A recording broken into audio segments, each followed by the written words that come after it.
Hi, everybody. Welcome to the Jocelyn Gould Show. This is episode 3. If you like what you see, I would love if you would subscribe to the channel. It will help me continue doing this, and I would love your support. One of the cool things about this show is that it's pushing me to write. I want to be playing new material and be using this as an opportunity to work, to push myself, to write. So I wrote this new tune. I named it after the studio that we're in. So we're at No Fun Club Studio here in Winnipeg. So I named this tune You're No Fun at All. And let's play it. So this is the world premiere of You're No Fun at All. Okay, so I'll go pretty medium.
Nice. Yeah. Nice. Oh, it's brand new. First time I'm really actually hearing that tune.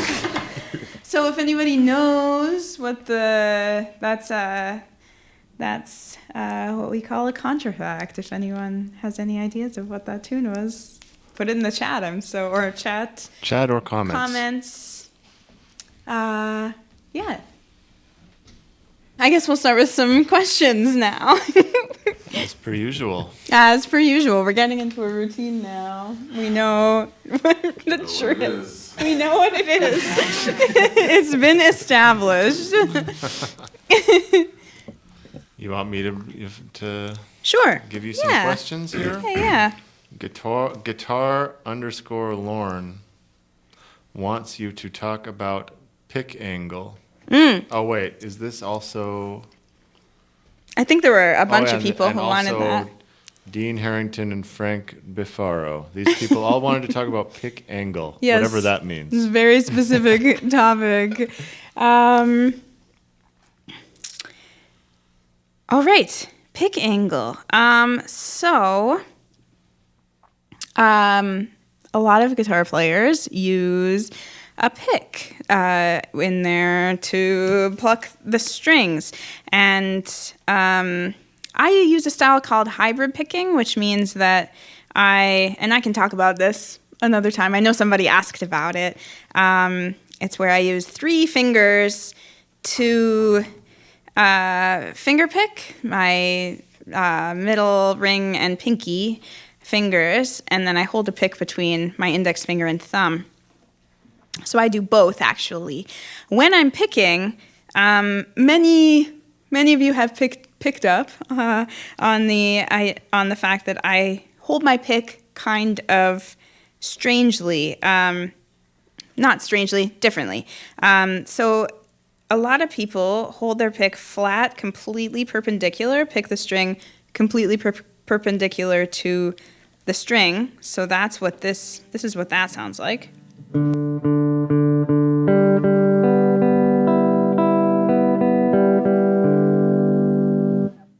And I actually, and we'll zoom in on my hands here so you can see, I actually tilt the pick up towards myself.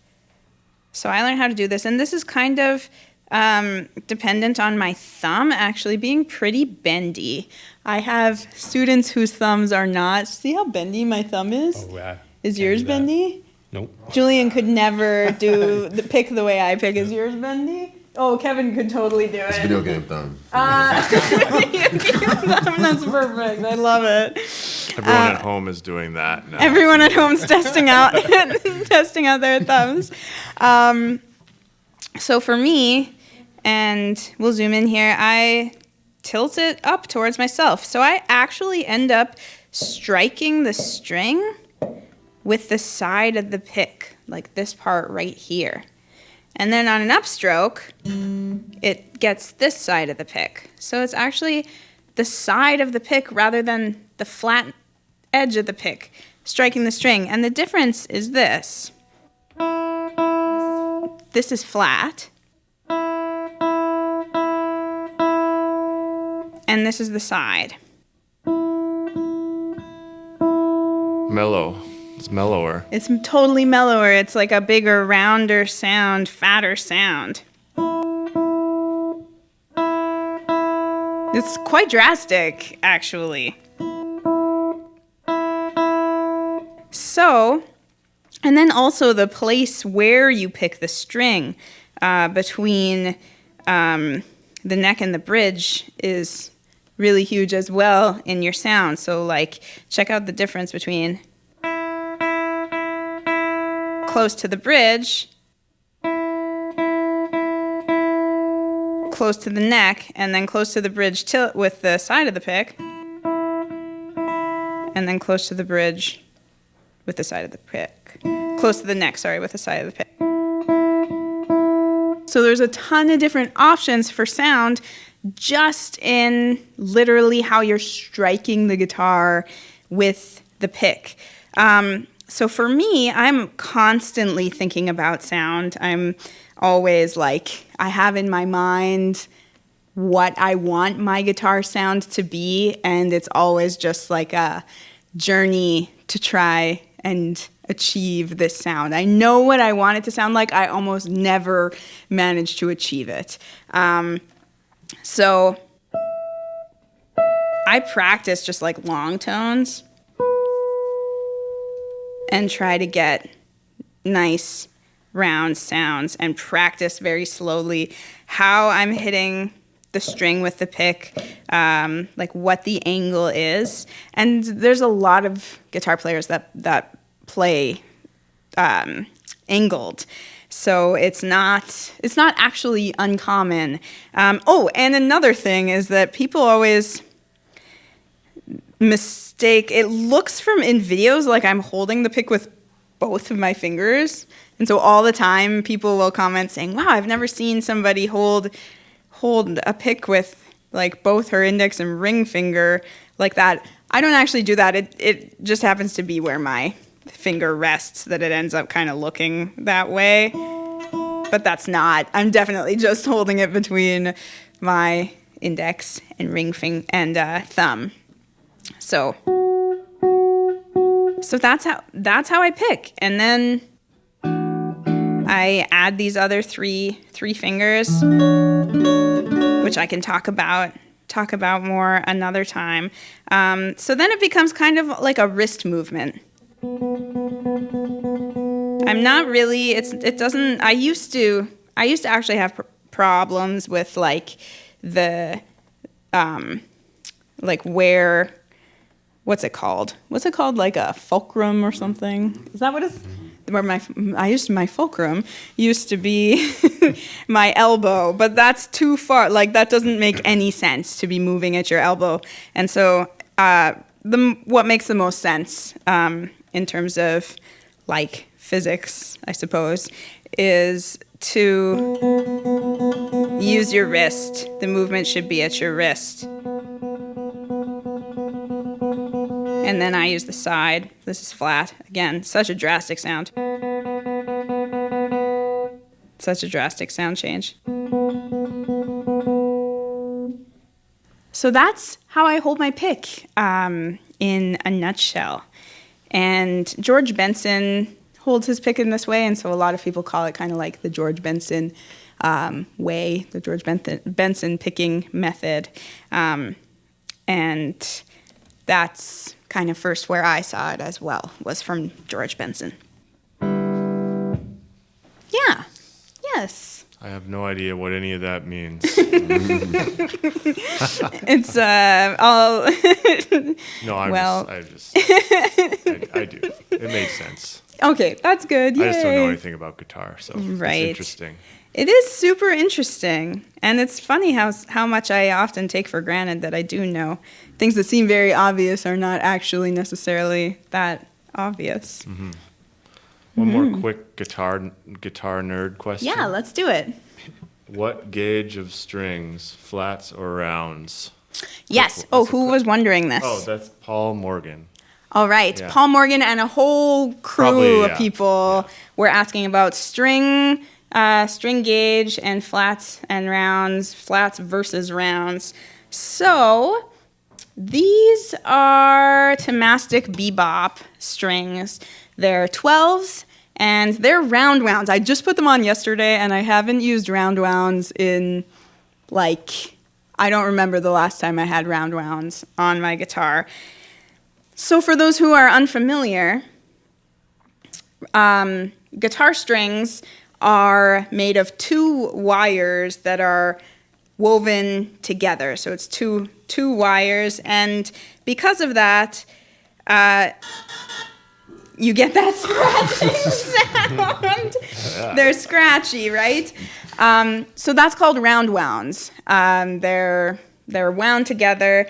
And then flat wounds are round wounds that have been shaved to be flat.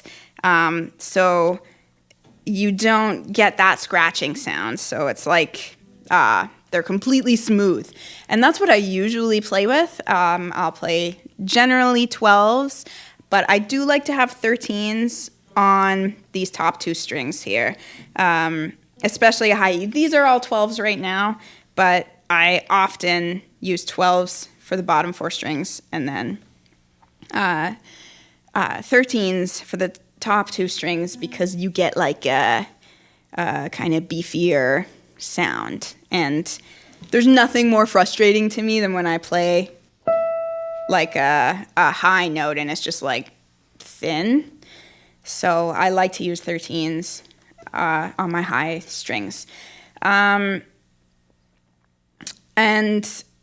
I have been using flats for quite a while. I've been coming back to rounds because they tend to have a bit of a brighter sound. Rounds tend to have a mellower sound to them.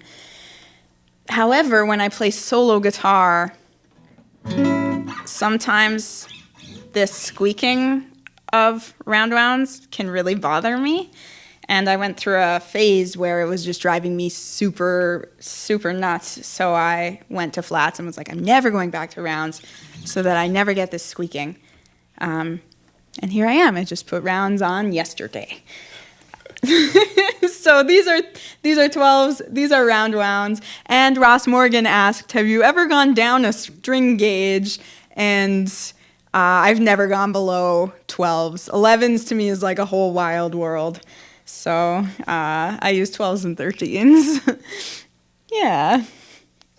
So this is a tune about, I guess, how everyone always thinks that spring is gonna come and they're gonna feel better. Everyone always feels better in springtime. But this is a tune about spring coming, but you don't feel better. This is called Spring It Seems. Hope you enjoy.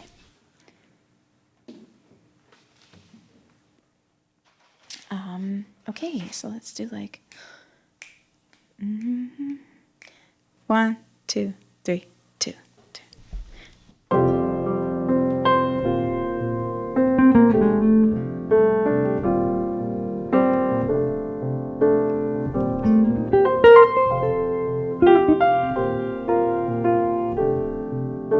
Another flight, another city. I walked around, the lights were pretty. Another winter has come and gone. Thought things would look up, I'd never been so wrong. 'Cause spring, it feels, always reveals months of bad decisions, mistaken for good ones. You can't compare the April air.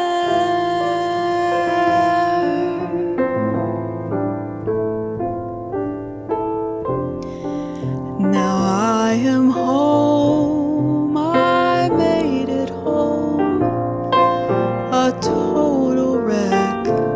I should have known, been looking over my stressed out shoulder, thought I'd know better when I got sober. But when the bow broke, where did you land? My imagination gets so out of hand. Spent so many days stuck in my brain.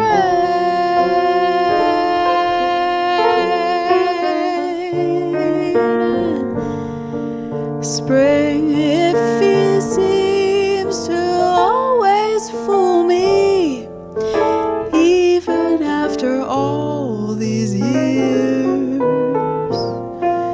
You can't compare the April air.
tour. I've killed myself trying. I was so damn sure. Made extra changes, did what could be done. Made rearranges. I'll wait a few more months, 'cause spring it feels, always reveals months of bad decisions mistaken for good ones. You can't compare the April air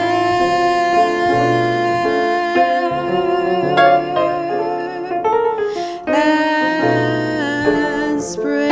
It seems to always fool me, even after all these years. You can't compare the April air.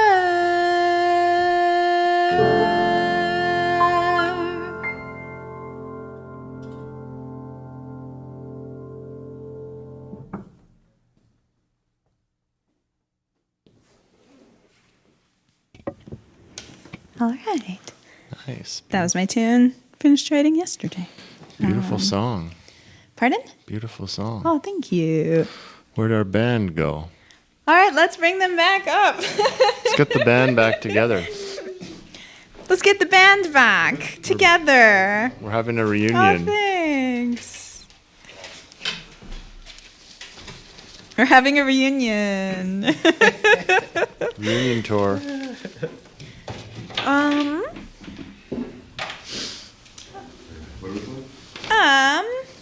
Well, we're gonna answer maybe one or two more. A quick one, and then we're gonna do. Game changer. Yeah. Yeah. All right. You ready for this? Ready.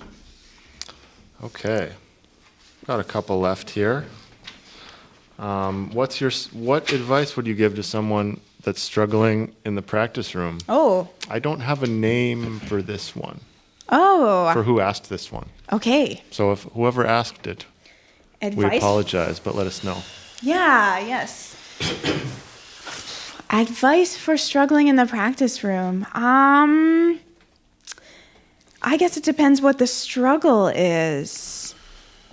Yeah, it kind of depends what you're struggling with. Yeah. I think maybe like take a break, go for a walk, maybe listen to some music, or maybe don't listen to any music. Yeah, there's a lot of approaches that you could take. Yeah. But mainly just kind of don't be too hard on yourself Yeah. if you're struggling. Yeah. I think it's probably easy to get into these like negative, self-defeating kind of spaces that doesn't get much done. And I think just if all else fails, just go back to basics. Just practice some scales and basic stuff. Practice basic technique on your instrument. Listen to some music you like. Yeah. Stuff you know what to do. You know how it works. Yeah. Maybe play with some people. Yeah, that's good too. Maybe just switching gears. I don't know. Do you have any advice, Kev? Oh yeah, I mean, the not being too hard on yourself is key. It's key. And no one's ever got better, I feel. Well, maybe, but I don't know if the result is worth it. But I do think not being hard on yourself is you got to do that. You got to give a break, go do something else. Get up and walk away. Honestly, the break is kind of necessary. Don't make yourself try to sit down and just do it. Also, it doesn't need to be forever. I got this thing. I got the attention span of a gnat. I actually just can't sit down and practice for. I don't care if I try to set away time for it. I can't do it for hours at a time. I got about half hour and a half max. And then you just start small. Pick one thing. Be super specific about it. Then however much time you have for it. That's it. Come back the next day or later in the day or something. Yeah. I love that. Start small. Yeah. I was actually just getting frustrated yesterday about something that I was trying to practice. And I ended up just being like, okay, it's too late in the day for this. Like, I'm tired. And I was like, started hitting my head against the wall a little bit. And I like, now I'm like, you know, have learned enough to realize, okay, this is just not doing, like, I'll try again tomorrow, you know. And then I woke up the next day with a totally different outlook. I think a lot of the time it's mostly outlook. Julian? I mean, one thing I would say is it took me kind of years to realize that I'm a bit of a morning person when it comes to like being able to focus the best.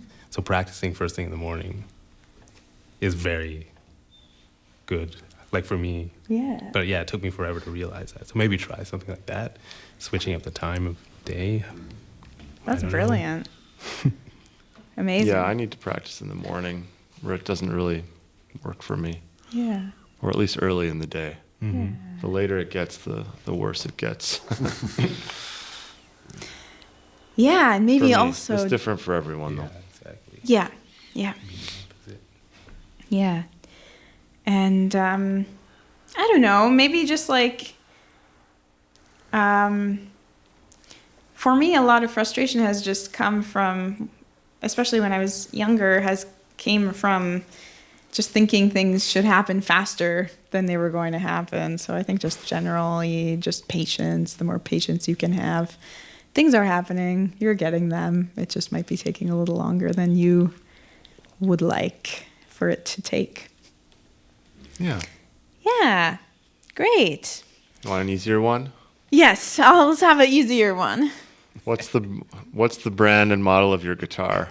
It's a common, Very easy. frequently asked question. This is a Benedetto, and it's a 16B, so it's a carved top.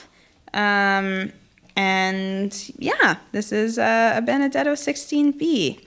I've had it since 2019, and I love it, and I travel everywhere with it.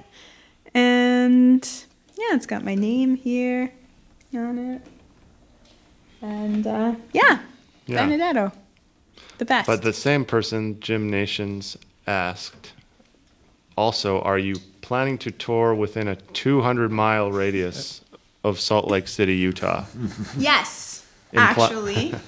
I will be in Ogden, Utah in, I want to say February. Hopefully it's after this episode airs. Hopefully. Oh, yeah, right. This will air in March. In March. Hopefully March. I'm going on this very long tour, January to March, to April, really. So, but we are going to Ogden. So hopefully I'll send you a message. I'll let you know. It says 200 miles, so that's a pretty big radius. So you're right. So we can look up the radius there and let you know. Totally. Thanks for the question. Yeah. Great question. Okay. We are going to wrap things up here. Thanks so much for hanging out with us. If you like the show, I would love if you would subscribe to the channel. Leave a comment. I would love to know that you're watching. We're going to finish up with the blues that I wrote several years ago. This is on my first record, Elegant Traveler. I've got CDs on my website, jocelyngould.com. I've got t-shirts. It's an amazing way to support musicians is through buying their merchandise, and just every bit of support is really, really meaningful to me. So thank you. Thank you to everyone who's bought merchandise. We're going to finish up with the blues I wrote that's on my first album. This is called The Game Changer, and I named it after a teacher of mine, or I wrote it inspired by a teacher of mine who really kind of changed things for me. So this is called The Game Changer. Hope you enjoy.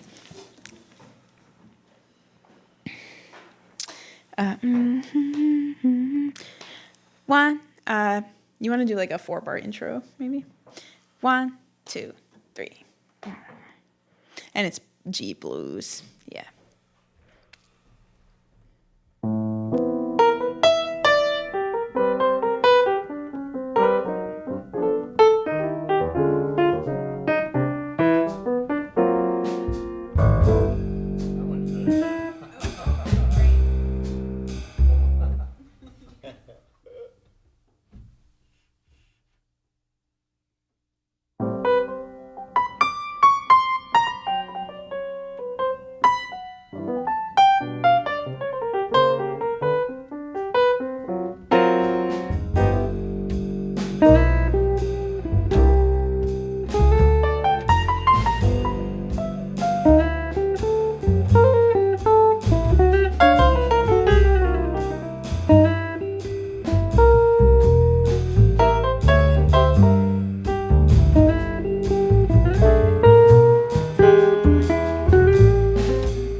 Thank you so much for watching. It's been such a fun time to record these. Thank you for watching. We will see you next time. Take care, everybody. Bye.